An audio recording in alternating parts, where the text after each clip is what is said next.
ஆஹா, என்ன மம்மி புரட்டாசி அதுவுமா கறி குழம்பு வாசம் வருதே.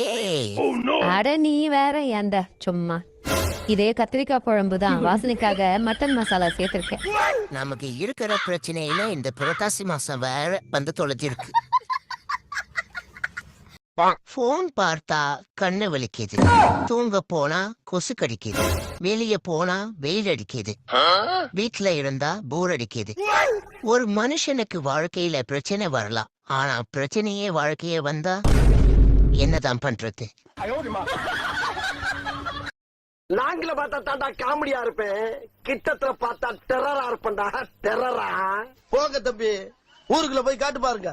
நாங்க அடி வாங்காத ஏரியாவே கிடையாது. எவ்வளவு அடி வாங்கினாலும் சத்தமே வராது, ஓடுனது கிடையாது. நீ என்னமோ 2 அடி அடிச்சுட்டு பெருசா பீத்துற. தீபாவளி போனஸ் எப்படி சம்பளத்தோட வருமா இல்ல முன்னாடியே தந்துடுவாங்களா ப்ரோ? முதல்ல தீபாவளிக்கு லீவு கிடைக்குதான்னு பாரு. புரட்டாசி மாசம் மச்சான் அசைவையெல்லாம் சாப்பிடாதுடா. நான்சென்ஸ். உங்களுக்கு தண்டா இது புரட்டாசி மாசம், எனக்கு இது செப்டம்பர் மாசம்டா.